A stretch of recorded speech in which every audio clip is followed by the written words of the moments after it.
YouTube fam, it's your girl Salena and I'm back with another video. Today you guys, as you can see, we are back in the car, which means we're doing another car chat with your girl Salena. Check out the pink cat, you guys. It's a Lila's and it's very cold out, so I'm wearing it and I don't care how silly it makes me look. But you guys, today we are going to continue where we left off. Yesterday was Sunday, which means your girl took a day off, okay? I've been going in with these YouTube videos. I've been posting every day consistently for the last 2 weeks straight. Like, I needed my day off yesterday from being on social media and stuff like that. Even though I did post on my Instagram and my TikTok, but I didn't do my YouTube channel, so I don't know. I was supposed to take a day off from being on the internet, but whatever. So we're gonna go back at it again, you guys, and continue off with this series of car chat / story times. Like I said before, when I'm in the car, it's because my daughter is not here, she's at school, and when she is here, I'm gonna do them in the house, and we'll just call them story times. Either way, they're just as good and just as juicy. So today, you guys, we're gonna pick up where we left off on Saturday. Saturday we were talking about what happened when I moved in. No, Saturday we were talking about what happened when I almost overdosed on my addiction. I'm not going to restrict this video to 18 or older because it doesn't have anything to do with anything being 18 or older. So just go back and watch the old video so I don't have to say anything about that stuff. In this video, we're going to keep this video PG-13. Go ahead and watch the other videos so that you would understand what's going on, and that way everything makes sense up until now, because if not, it's, you know, gonna sound like a bunch of gibberish to you. Or you can watch this video and then get a feel for everything, get a feel for the vibes, and then go back and watch the other videos. So now, before we get into this video, we're going to talk about, what we're going to talk about today is we're going to talk about the time that I moved in with the disciples, or the time that I moved in with the Christians, or in a Christian home, or whatever you want to call it.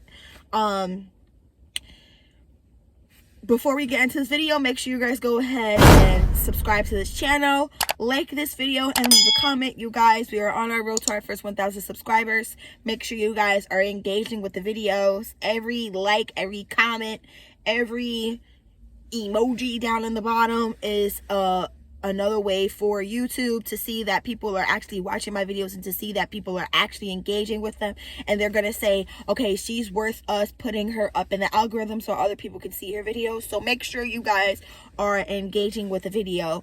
Also, I would highly recommend for you guys to watch the video to the end. That also pushes me up in the algorithm better. I'm going to try to keep the videos interesting so that you'll stay longer. But yeah, please stay to the whole video and make sure you guys are liking, commenting, and subscribing. Okay? Without further ado, let's get into the story time. So, after I had got back, after I had went to the hospital, like I said, I'm not going to try to say too many of the words because I don't want it to be like, I don't want them to restrict the video for 18 or older. I want more people to be able to see this video. So, if you had watched the last video, I ended up in the hospital, okay? I ended up in the hospital somehow. I don't remember how I ended up in the hospital. All I know is I ended up in the hospital.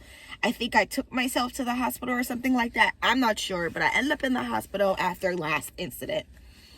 And all I know is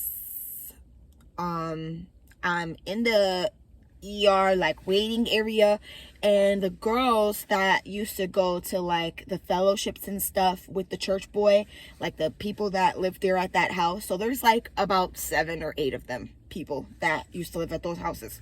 So I think it was, like, 3 of them that met me in the waiting room or something like that. I don't remember because, like, my memory is, like, so shot at this point. So there was like three of the Christians or church people, or whatever you want to call them, sitting in a waiting area waiting for me to, like, come to the hospital or whatever, or something like that. I don't remember if they were there already or if they met me there. I don't remember. All I know is they were praying for me in the waiting area when I praying with me. So I guess I called the what I did was, I do remember calling a rehab, and I do remember calling and speaking to somebody, some dude on the phone. Listen to this. This is straight up creepy, all right? So I called and speak to this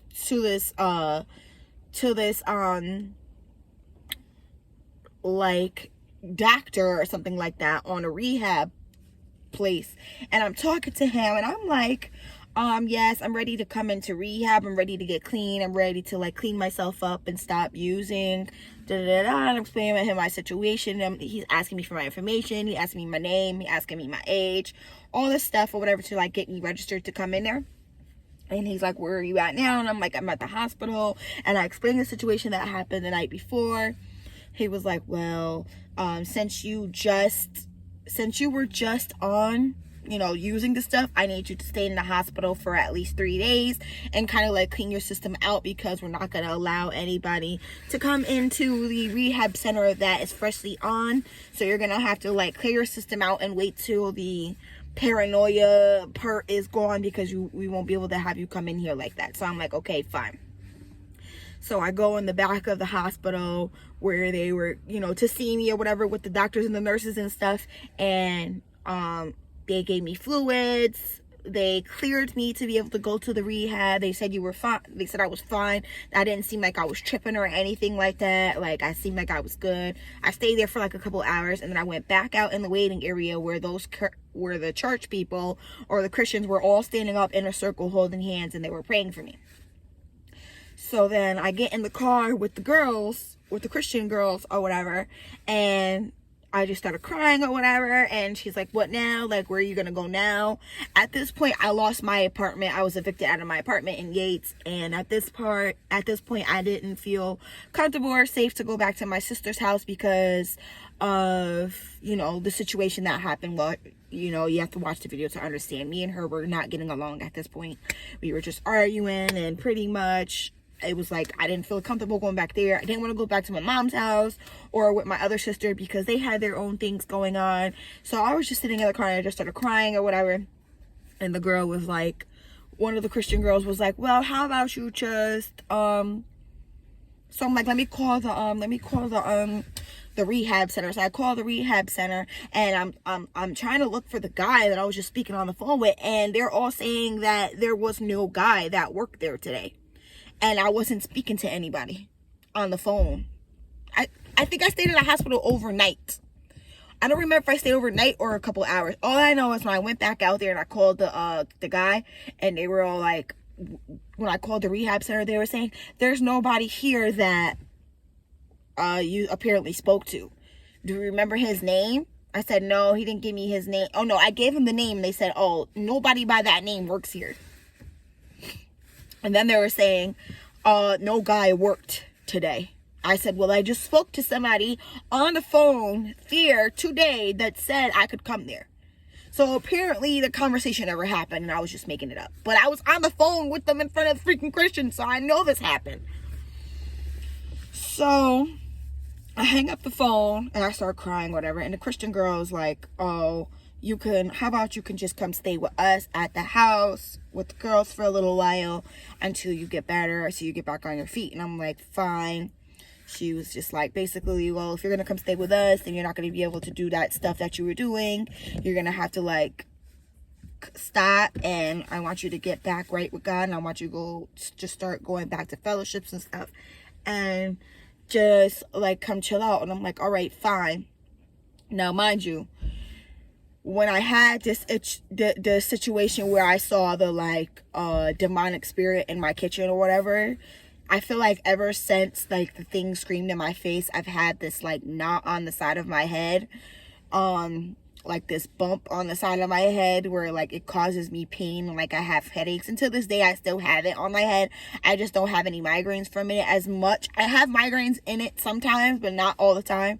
I take a whole bunch of like pills or whatever, like Tylenols and stuff to like stop the migraines or whatever. Now I'm not sure if it's from that, or I don't know if it's from somebody else like that decided to like speak something over me from having fellowships at my house in Yates, but I do truly believe it came from either or. And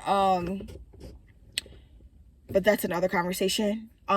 So I went to the house with the girls, and like I said, if you don't understand what I'm talking about, you might want to go watch the other videos, because if not, it's going to sound like, what is she talking about? Like, this is crazy. So I go to the house with the girls. The church boy was still gone. The church boy was still on his trip doing whatever he was doing. So it was just the girls, and it was just two of the church other boys that lived downstairs. So basically in the disciple house, there were two houses, and there was one house with the guys and there was another house with the girls. So I was at the house with the girls, and I guess two of the boys had came over. So we're sitting in the house with the girls, and I'm sitting in the house with the girls upstairs, and one of the girls put her hand on my head, and she was like, we're gonna get this taken care of right now. She just put her hand on my head, and I guess she just started praying for me. And basically it was like a whole like exorcism thing going on up in there. Like, they were, in the name of Jesus, all you demonic spirits come out of her right now in Jesus' name. Like, I command for you to leave her body right now in Jesus' name. And all I remember is one of the church guys going, how do you feel? And I'm like, I can't get the images out of my head. And he put his hand on me, and he prayed for God to remove any bad images or any bad memories out of my mind, and that he would give me a restful sleep for the night, and that I would wake up tomorrow feeling refreshed and not remembering any of the stuff, I guess. So I guess somehow, I don't remember how I ended up living with them, but all I know is the church boy asked me if I wanted to stay with them. He said he didn't care if the other girls said no. I guess the other girls didn't, the Christian girls that lived in the house didn't want me to live with them. They said it was going to be a bad idea. Maybe they thought I was too ghetto or too ratchet for them, or whatever the case may be. But the girls said no, but the church boy said he didn't care what they had to say. He was going to let me stay with them regardless of how they felt or what they thought. So I ended up staying with them, and I ended up moving in with the disciples, and it was time for me to change my life and get back on the right path for the better. So I ended up moving in with the church people, with the girls, and I had my own bedroom, and I ended up fixing it up. The girls surprised me with a clean room or whatever the case may be, and I just was basically back to doing fellowships. I was walking around praying for people. I was basically staying in the house for the most part, praying and worshiping God and reading my Bible, and just trying to get myself back together so that I can get my kids back. This video is already 20 minutes long, so we're gonna have to end the video here. I know, right? It's like, wait, how do you just stop the video like that? And it's because I want you guys to keep watching. I want you guys to stay tuned for the next story time. I might do like a cooking video or something like that with Lila. So we're going to do 2 videos today because I didn't do a video yesterday. And also it's time for me to go get Lila from school. So thank you guys for watching this video. That is the story time of how I ended up living at the house with the Christians, or the disciple house. Tomorrow we're going to talk about what happens, like what made me go back, like fall back to go back to using. Like I said, I stayed with them. I was praying with them and doing all this Christian stuff or whatever the case may be. And then I got bored. And I started feeling rejected, and something made me go back to using. So I'm going to tell you guys tomorrow how I ended up going back to using, but you guys are going to have to stay tuned. You guys are going to have to make sure you're subscribed. Make sure your post notifications are turned on so you don't miss another video. And make sure you guys give this video a big thumbs up and drop a comment down below so you guys can get shout out in my next video. Thank you guys for watching this car chat with me. I really appreciate it. I hope you guys like this video. Till next time, peace, love, and grace. Till next time, guys. Peace out. Bye.